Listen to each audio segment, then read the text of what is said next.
Stunting apakah bisa diatasi dengan minum susu setiap hari? Leher menghitam karena resistensi insulin. Mitos atau fakta, Coach? Mau nambah otot glutes? Harus makan banyak dong, Coach. Berarti perut juga ikutan buncit dong. Aku insecure dengan hip dipsku. Apakah bisa dihilangkan dengan workout? Atau ini bawaan genetik ya, Coach? Stunting apakah bisa diatasi dengan minum susu setiap hari? Stunting erat hubungannya dengan kebutuhan nutrisi. Jadi biasanya terjadi saat anak tidak mendapatkan nutrisi yang cukup untuk pertumbuhannya. Terjadilah stunting. Tapi tentunya stunting ini dan tidak mencukupi kebutuhan nutrisi ini bisa disebabkan oleh banyak faktor. Financial, satu. Kedua, lingkungan. Ketiga, education. Banyak sih sebenarnya. Tapi yes, karena stunting hubungannya erat dengan tidak mencukupi kebutuhan nutrisi, dan kalau susu formula yang diminum bisa membantu untuk memenuhi kebutuhan nutrisi yang kurang ini, bisa sangat membantu stunting. Yes, silahkan kunjungi dan konsultasi dengan dokter kamu kalau memang mempunyai masalah stunting, karena masalahnya bisa rumit, lebih dari itu, lebih dari hanya harus minum susu setiap hari. But yes, kalau penyebabnya adalah kekurangan nutrisi dan minum susu bisa banget membantu stunting. Leher menghitam karena resistensi insulin. Mitos atau fakta, Coach? Yes, itu adalah sebuah fakta. Biasanya obesitas atau kasus-kasus diabetes, simptom-simptom diabetes seperti resistensi insulin bisa menyebabkan leher yang menghitam. So, kalau kamu mau menghilangkan leher menghitam ini, kamu bisa melakukan dengan mencoba ya, dengan menurunkan berat badan, mengubah pola hidup kamu, mengubah pola makan kamu, agar kamu bisa menjadi lebih sehat, mencoba untuk menurunkan resistensi insulin kamu.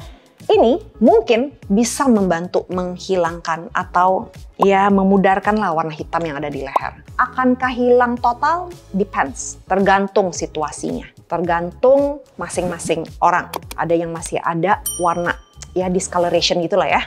Ada juga yang benar-benar bisa hilang sampai samar banget.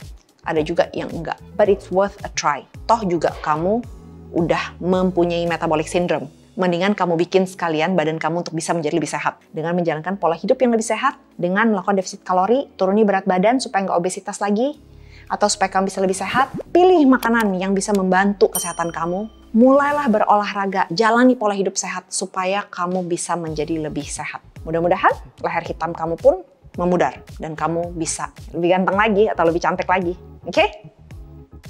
Mau nambah otot glutes, harus makan banyak dong, Coach. Berarti perut juga ikutan buncit dong. Yes. Jadi, kalau ini adalah kebutuhan kalori maintenance kamu, kalau kamu mau fat loss kan kamu harus minus tuh, defisit. Saat defisit ini, kamu bisa pangkas lemak, betul? Tapi apa yang terjadi biasanya?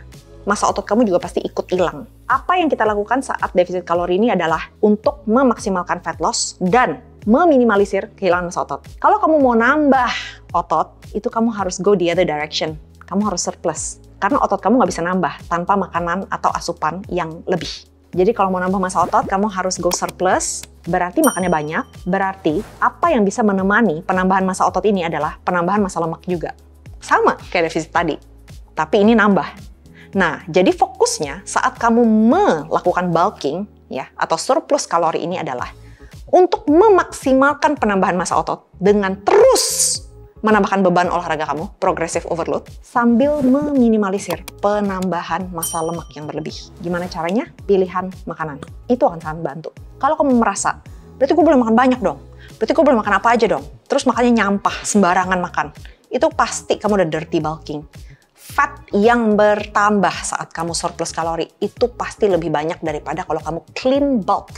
Jadi kamu tetap bisa bulking secara clean supaya kamu nggak gemuk-gemuk banget. Tapi namanya perut gedean karena makan banyak gedean itu udah inevitable. Udah pasti terjadi.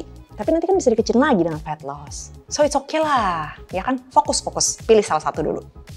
Aku insecure dengan hip dipsku.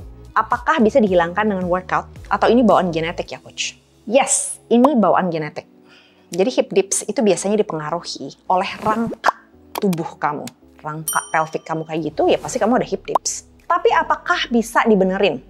Sure, kamu bisa melakukan hip abduction untuk membantu menumbuhkan massa otot di bagian samping pantat kamu. Supaya pantat kamu lebih bulat. Jadi hip dipsnya nggak terlalu masuk gitu. Tapi namanya rangkanya udah memang begitu ya, secara gen kamu secara lahir memang udah begitu rangkanya. Itu nggak bisa diubah. I don't know, mungkin kamu bisa operasi. Tapi ya begitu deh. You can try abduction. Tetap progressive overload, tambahkan massa otot di bagian samping pantat kamu supaya masuknya nggak masuk banget. Jadi bisa lebih bulat hipnya. Oke?